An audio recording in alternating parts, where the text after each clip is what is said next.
Good morning everyone.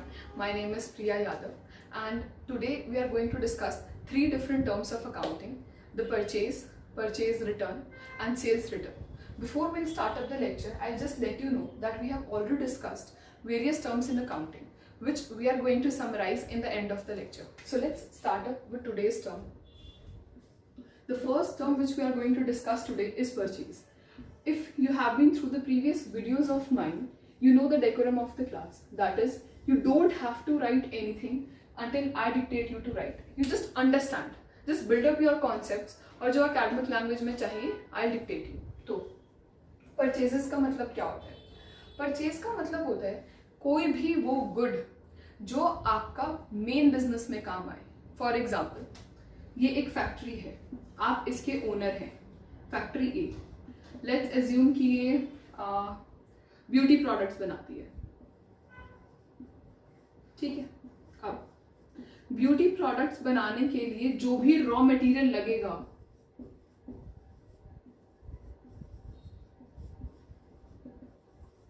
ठीक है, वो आपके लिए परचेज होगा. अब ब्यूटी प्रोडक्ट्स बनाने के लिए जैसे कोरल्स होते हैं, आप जो सी के अंदर आपको मिलते हैं, हम उसको यूज करते हैं ताकि हम लोग ब्यूटी प्रोडक्ट्स को बना सकें.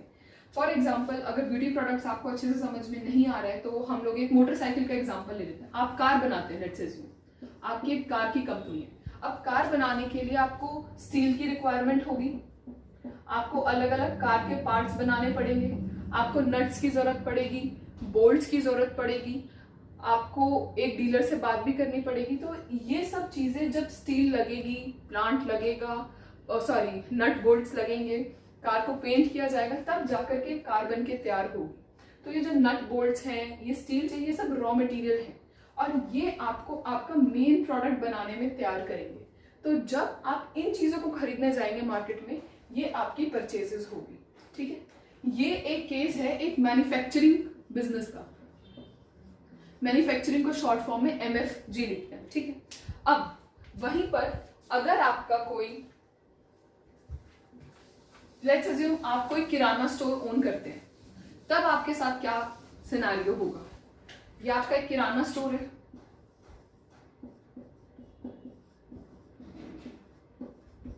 किराना स्टोर आपको पता होना चाहिए. आप किराना स्टोर तब खोलते हैं जब आप कोई सामान खरीद के लेकर आएंगे और आप उसे बेच देंगे.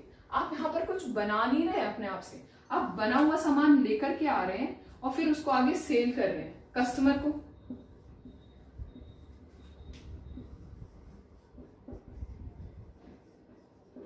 ठीक है. तो जो किराना स्टोर चीजें खरीद के लेकर के आएगा, उनको आगे बेचने के लिए वो उसके लिए परचेजेस होंगी. ठीक है. अगर कोई मैन्युफैक्चरिंग कंपनी है तो जो बेसिक रॉ मटेरियल चाहिए, गाड़ी बना रहे हो तो गाड़ी बनाने के लिए, बाइक्स बना रहे हो तो बाइक बनाने के लिए, तो वो जो रॉ मटेरियल चाहिए वो आपकी परचेजेस है. अगर आप कोई ट्रेडिंग कंसर्न ओन करते हो, जैसे किराना स्टोर है, तो जो आप गुड्स खरीद के लाए हो बने बनाए, वो आपके लिए परचेजेस है. कहने का मतलब नट शेल में ये है कि परचेज का मतलब वो होता है जिस चीज में आप डील कर रहे होते हो. Basic primary operations of your business are known as purchases. ठीक है. I hope you are clear. What do we mean by purchases? So now just take down the academic definition of purchases. Purchase, the term purchases, PURCHASES,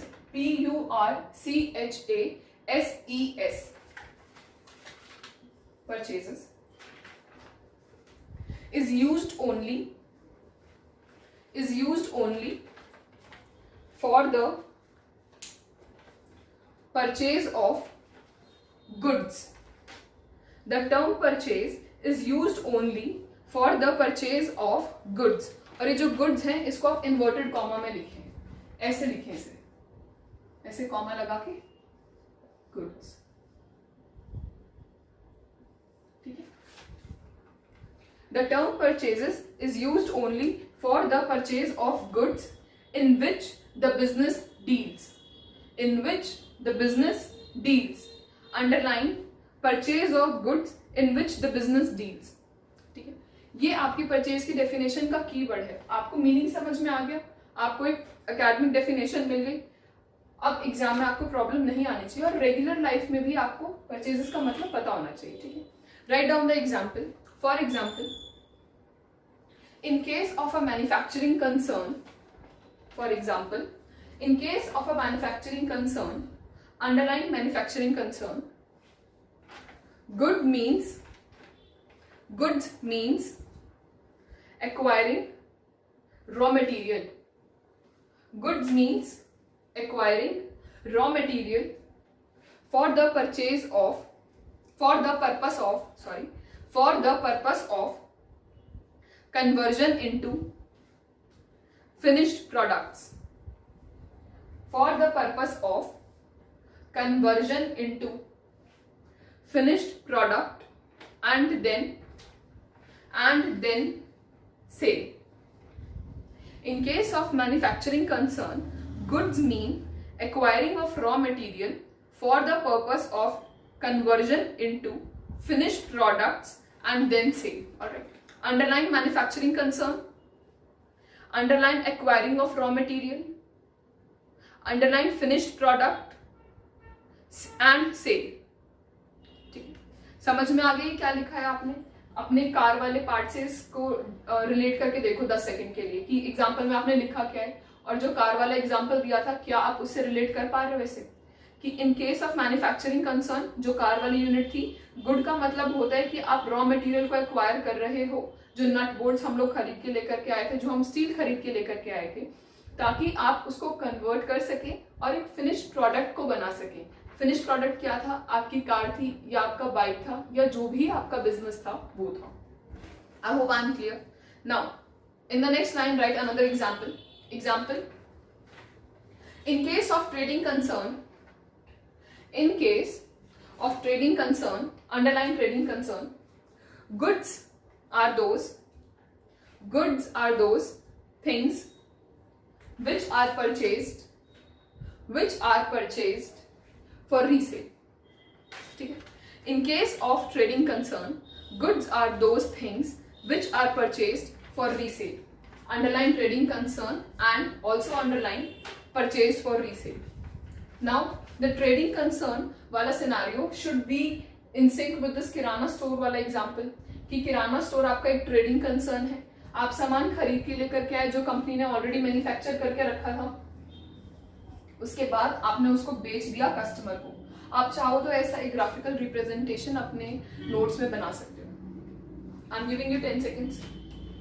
if you wish to you can make. और अगर आपको नहीं बनाना है तो आप एक बार अपना definition पूरा रिवाइज करें, परचेजेस का मतलब क्या होता है और जो 2 एग्जाम्पल्स हमने लिखे.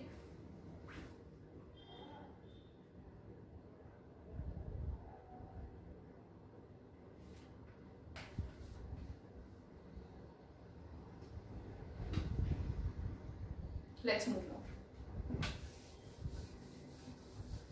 The next term which we are going to study is purchase return. Write another term, purchase return.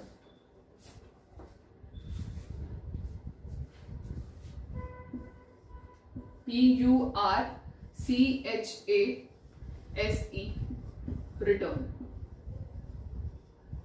अब फॉर एग्जाम्पल ये टाटा कंपनी है, ठीक है, बहुत सारा सामान बनाती है ये company.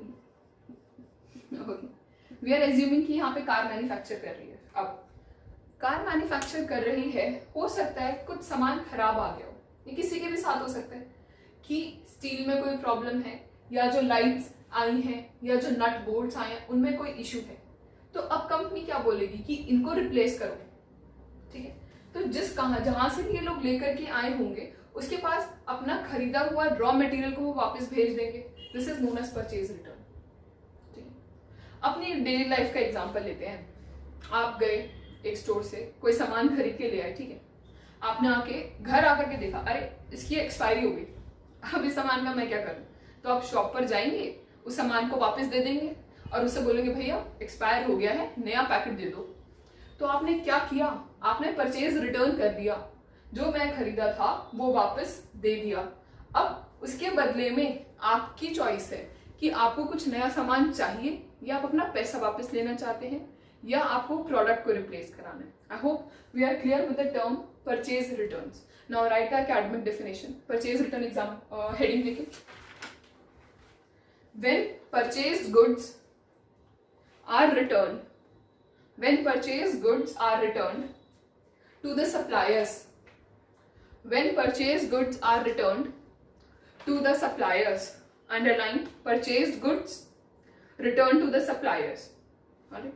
When purchased goods are returned to the suppliers, these are known as purchase returns. These are known as purchase returns. Paragraph change. Such goods are also termed as, such goods are also termed as return inwards. Outwards, sorry. Such goods are also termed as return outwards. Such goods are also termed as return outwards. Underline also termed as return outwards. Return outwards हम इसे क्यों कहते हैं? Understand the logic. आप कोई सामान खरीद के लेकर के आए, अब आपको लग रहा है कि इससे काम नहीं बनेगा, दूसरा पार्ट चाहिए, तो आप खरीदा हुआ सामान बाहर बेच रहे हो, बाहर बेच रहे हो कि वो एक्सचेंज हो जाए या मुझे रिफंड मिल जाए. ठीक है. यू आर सेलिंग और you are returning the product again. तो इसलिए रिटर्न तो हो रहा है प्रोडक्ट पर, कहाँ? बाहर. किसी और कंपनी को आप रिटर्न कर रहे हो जिससे आपने खरीदा था. ठीक. नाउ हमें समझ में आ गया परचेज रिटर्न का मतलब क्या होता है, और उसका जो दूसरा नाम है रिटर्न आउटवर्ड्स, वो क्यों कहा जाता है. ठीक. Now another term which we are going to discuss today is sales return. अब सेल्स का मतलब क्या होता है? जो सेल्स का मतलब होता है वो मैं अपनी पहली वीडियो में डिस्कस कर चुकी हूँ. उसका लिंक आपको यहाँ साइड में अपीयर हो रहा होगा स्क्रीन पर, और मैंने उसका लिंक डिस्क्रिप्शन बॉक्स में भी डाला है. So just go back to that video once you are completed watching this video. उस वीडियो को देखें, सेल्स का मतलब समझें, और फिर आपको सेल्स रिटर्न और भी अच्छे से समझ में आएगा. ठीक है. ऐसा नहीं है कि अगर वो वीडियो नहीं देखी तो ये समझ ही नहीं आएगा, पर आपको थोड़ी और क्लियरिटी हो जाएगी. Right another heading, sales return. Again आप एक स्टोर ओन करते हैं, किराना स्टोर. आप कोई सामान लेकर के आए किसी मैन्युफैक्चरिंग बिजनेस से, आपने इसको आगे सेल कर दिया कस्टमर को. कस्टमर ने जाकर के देखा कि यार ये तो एक्सपायर है, खा के मरना थोड़ी है, चलो रिटर्न करके आएंगे. कस्टमर वापस आ गया, भैया एक्सपायर है, मेरा गुड जो मैं खरीद के लेके गया है ये वापस ले लो. आपने बोला कि दूसरा तो मेरे पास लेज का पैकेट है नहीं. फॉर एग्जाम्पल वो एक ब्लू चिप्स लेके गया था लेज. अब आप वापस आए एक्सपायरी देख के, उसके पास दूसरा नहीं है, तो आप बोलेंगे आप ये रखो और मुझे मेरे 10 रुपये लौटा दो. तो ये आपको लेज दे गया वापस. आप चॉकलेट भी खरीद सकते हो जो आपको मन करे. मेरे को लेज पसंद है, पर ठीक है हम लोग लेज ले आए. अब इसने तो सामान बेच दिया था, पर अब कस्टमर वापस दे गया. This is known as sales return. कि आप जो सामान बेच चुके थे वो आपको वापस मिल रहा है. और परचेज को हमने बोला था, परचेज रिटर्न्स को, कि वो रिटर्न आउटवर्ड्स है. Similarly sale return are return inwards.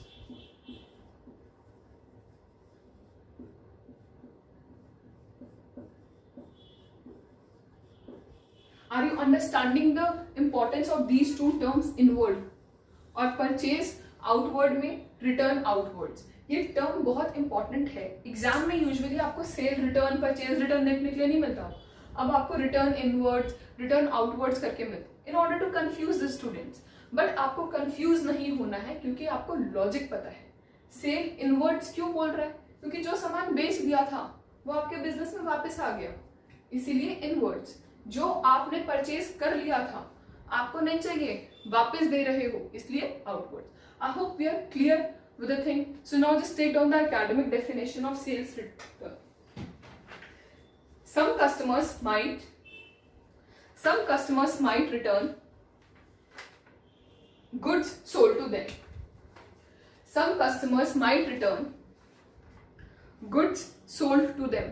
underline customers and underline return goods sold to them. ठीक है, full stop. These are termed as return inwards.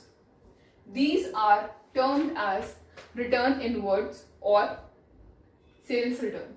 Return inwards or sales return. Underline return inwards or sales return. Now, these were the three terms for today which we were supposed to discuss. However, I am going to give you a brief review of the basic accounting terms which we have dealt so far. अभी तक हम लोग ये समझ चुके हैं कि purchases क्या होता है। आज के लेक्चर में हमको ये समझ में आया है कि परचेज रिटर्न्स क्या होते हैं, सेल्स रिटर्न क्या होते हैं। इस लेक्चर से पहले भी मैंने कुछ वीडियोस बनाए हुए हैं, you can go to them, आप उन वीडियोस को देखें, आपको दूसरी अकाउंटिंग टर्म्स जानने को मिलेगी। जैसे हमने एंटिटी डिस्कस किया है कि एंटिटी का मतलब क्या होता है, आपको पता होना चाहिए, आप अकाउंट्स के बच्चे हैं। We have discussed transaction, capital क्या होता है, ड्रॉइंग्स क्या होता है, सेल्स क्या होता है, एसेट क्या होता है, एसेट के अलग अलग क्लासिफिकेशंस हैं, करंट एसेट क्या होता है, करंट लायबिलिटी क्या होता है, टेंजिबल एसेट्स क्या होते हैं, इनटेंजिबल एसेट्स क्या होते हैं। Similarly with respect to liabilities कि करंट लायबिलिटी क्या होती है, हमारी नॉन करंट लायबिलिटी क्या होती है। आज हमने डिस्कस किया है परचेज क्या होता है, परचेज रिटर्न्स क्या होते हैं, सेल्स रिटर्न्स क्या होते हैं। Now in the upcoming and the future lessons we will be talking about different types of expenditures कि हमारे एक्सपेंसेस दो तरीके के होते हैं, एक रेवेन्यू होता है, एक कैपिटल होता है। सिमिलरली जो पैसा आपके पास आता है दैट इज रिसीव्ड, वो भी दो तरीके की होती है, एक कैपिटल होती है, एक रेवेन्यू होती है, और कुछ और 4-5 बेसिक टर्म्स हैं। So all together we need somewhere around 2 to 3 more classes of 10 to 15 minutes only।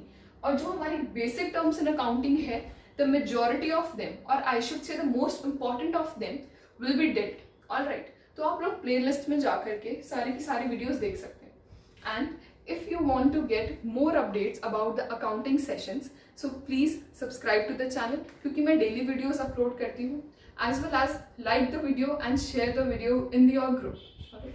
So we are going to now wind up today's session. Bye bye, take care.